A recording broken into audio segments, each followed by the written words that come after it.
Hello दोस्तों। आज हम लोग पर्यावरण अध्ययन के तहत कुछ टॉपिक को कवर करेंगे जो आपके एग्जाम पॉइंट ऑफ व्यू से इम्पोर्टेंट है और उन पे डिस्कशन करेंगे।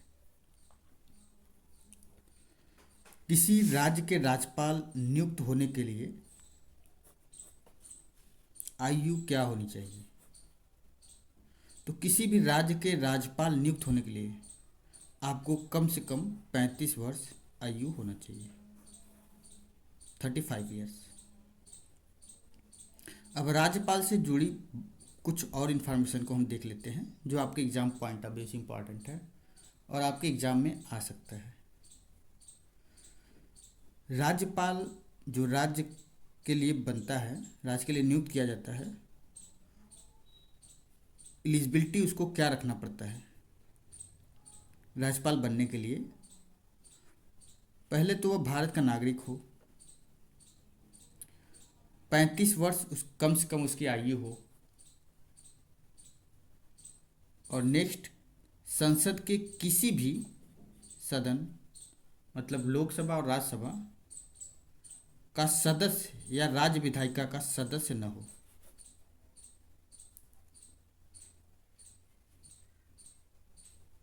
और जो राज्यपाल आपका होता है वह आमतौर पर 5 वर्ष के लिए नियुक्त किया जाता है। राज्यपाल के पद से रिलेटेड पात्रता का जो है अनुच्छेद 157 और अनुच्छेद 158 में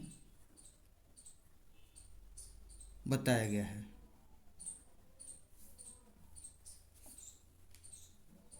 तो जो राज्यपाल होता है, किसी भी राज्य के राज्यपाल बनने के लिए उसे 35 वर्ष कम से कम आयु होना चाहिए। अब नेक्स्ट हम टॉपिक को देखेंगे।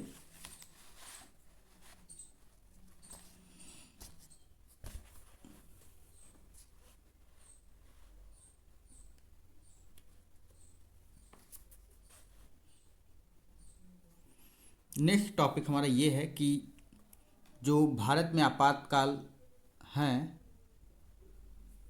उसके बारे में हम डिस्कस करेंगे। इमरजेंसी, तो भारत में 3 प्रकार की इमरजेंसी लगती है।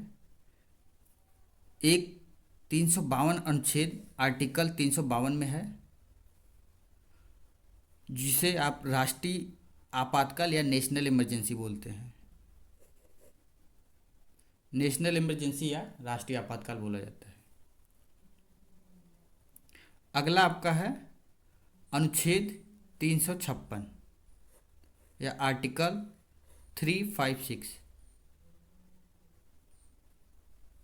जिसे राज्य आपातकाल बोला जाता है या तो राष्ट्रपति शासन भी इसी को बोला जाता है। और राष्ट्रपति शासन या राज्य आपातकाल कब लगाया जाता है? जब राज्य में राज्यपाल को राष्ट्रपति को ये लगे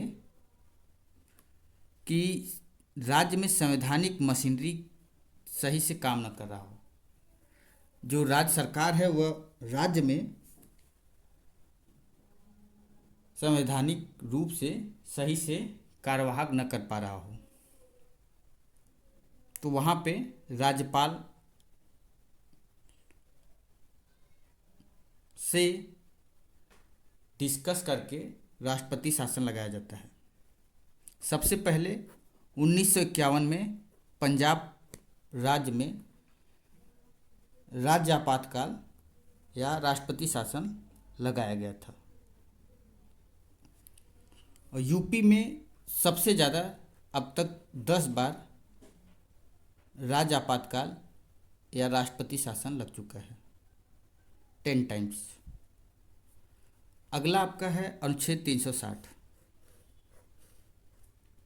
जिसे वित्तीय आपातकाल बोला जाता है। और जब देश में राष्ट्रपति को लगे कि वित्तीय स्थिरता और ऋण से संबंधित कोई प्रॉब्लम हो देश में, तब वित्तीय आपातकाल देश में लगाया जाता है। आज तक भारत देश में कभी भी वित्तीय आपातकाल नहीं लगाया गया। तो भारत में मुख्यतः 3 आपातकाल लगते हैं। अनुच्छेद 352, 356 और 360 में बात की गई है तीनों की।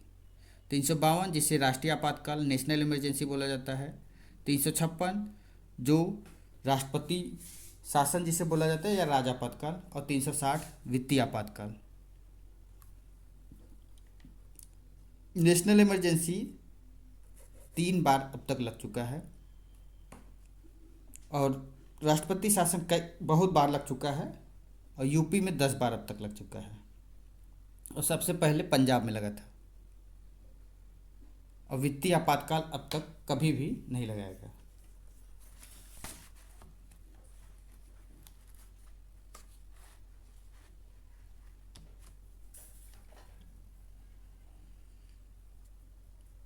जो आपका अनुच्छेद 352 में राष्ट्रीय आपातकाल नेशनल इमरजेंसी है वह अपने देश में अब तक 3 बार लगाया जा चुका है। और इसका कारण क्या होता है, कब यह लगता है, जब राष्ट्रपति को ये लगे कि देश में युद्ध या बाहरी आक्रमण या सशस्त्र विद्रोह का कोई इनमें से कोई कारण अगर लगे उसे, तो वह देश में राष्ट्रीय आपातकाल की घोषणा कर सकता है। सबसे पहले 1962 में राष्ट्रीय आपातकाल लगा था जब उत्तर पूर्व प्रांत की तरफ चीन ने भारत पर आक्रमण किया था। दूसरी बार 1971 में पाकिस्तान और भारत के बीच जब युद्ध हुआ था तब यह राष्ट्रीय आपातकाल लगाया गया था। तीसरी बार 1975 में आंतरिक गड़बड़ी देश में होने के कारण 1975 में 3rd बार राष्ट्रीय आपातकाल लगाया गया था। वित्तीय आपातकाल अनुच्छेद 360 में जो है कभी भी देश में नहीं लगाया गया।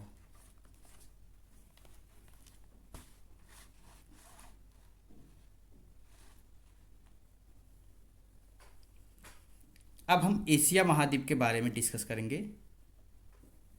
एशिया महाद्वीप जनसंख्या के हिसाब से देखा जाए तो सबसे बड़ा महाद्वीप है। 7 महाद्वीप हैं पूरे वर्ल्ड में और एशिया महाद्वीप जनसंख्या के हिसाब से सबसे बड़ा महाद्वीप है। एशिया में ही चीन और भारत भी आता है। चीन और भारत हैं। दुनिया का सबसे ज़्यादा जनसंख्या चीन में है और दूसरे नंबर पे भारत में। तो सबसे बड़ा महाद्वीप अगर जनसंख्या के हिसाब से बोला जाए तो एशिया है। और सबसे बड़ा महाद्वीप एशिया ही है आकार के हिसाब से भी। तो आकार और जनसंख्या के हिसाब से देखा जाए तो एशिया सबसे बड़ा महाद्वीप है। पामीर का पठार जो मध्य एशिया में पाया जाता है, जिसे दुनिया की छत भी कहा जाता है, यह एशिया महाद्वीप में ही है। पामीर का पठार एशिया महाद्वीप और अफ्रीका महाद्वीप को स्वेज नहर और लाल सागर अलग करती हैं। स्वेज नहर और लाल सागर एशिया महाद्वीप और अफ्रीका महाद्वीप को अलग करते हैं। उत्तरी अमेरिका, नॉर्थ अमेरिका और एशिया महाद्वीप को बेरिंग जलडमरूद्ध या बेरिंग स्ट्रेट दोनों महाद्वीप को अलग करने का काम करते हैं। तो यहाँ से हम ये देख सकते हैं कि एशिया महाद्वीप जनसंख्या और आकार दोनों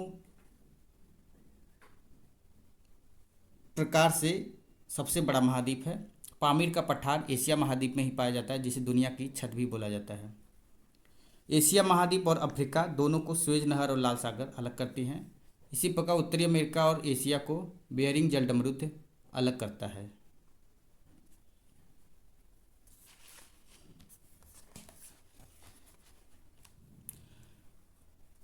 जनसंख्या के हिसाब से सातों महाद्वीप को घटते हुए क्रम में रखा गया है। सबसे ज़्यादा जनसंख्या एशिया महाद्वीप में है, 59.76 अप्रॉक्सीमेट। एशिया महाद्वीप में ही आपका चाइना और इंडिया है। सबसे ज़्यादा जनसंख्या चाइना में है और सेकेंड नंबर पे इंडिया है। एशिया के बाद अफ्रीका महाद्वीप आता है, फिर अफ्रीका से कम यूरोप में, यूरोप से कम नॉर्थ अमेरिका मतलब उत्तरी अमेरिका, फिर दक्षिणी अमेरिका, फिर ऑस्ट्रेलिया और अंटार्कटिका। तो ये आपके घटते हुए क्रम में सब महाद्वीप को रखे गए हैं जनसंख्या के हिसाब से। सबसे ज़्यादा एशिया महाद्वीप का जनसंख्या है और सबसे कम अंटार्कटिका।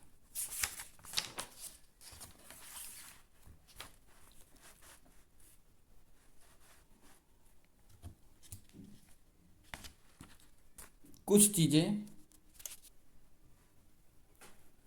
25 वर्ष आयु, लोकसभा का सदस्य बनने के लिए कम से कम 25 वर्ष आयु होना चाहिए। विधानसभा का सदस्य बनने के लिए कम से कम 25 वर्ष आयु होना चाहिए। भारत का प्रधानमंत्री बनने के लिए कम से कम 25 वर्ष आयु होना चाहिए। मुख्यमंत्री बनने के लिए कम से कम 25 वर्ष आयु होना चाहिए। तो सीएम, पीएम और विधानसभा का सदस्य और लोकसभा का सदस्य, इन चारों के लिए 25 ईयर एज होना जरूरी है। नेक्स्ट, 30 वर्ष आयु।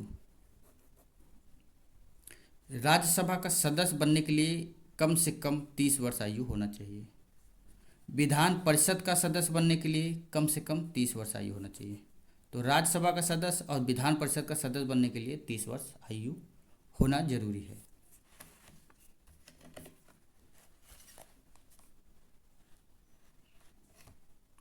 पैंतीस वर्ष आयु। 35 वर्ष आयु, भारत का राष्ट्रपति बनने के लिए 35 वर्ष आयु कम से कम होना चाहिए। भारत के उपराष्ट्रपति बनने के लिए भी 35 वर्ष आयु होना चाहिए। और किसी राज्य के राज्यपाल भी बनने के लिए 35 वर्ष आयु होना चाहिए। तो भारत का राष्ट्रपति, भारत के उपराष्ट्रपति और भारत के राज्य के राज्यपाल बनने के लिए 35 वर्ष आयु होना चाहिए। 21 वर्ष, सरपंच बनने के लिए, गांव में सरपंच बनने के लिए कम से कम 21 वर्ष आयु होना चाहिए।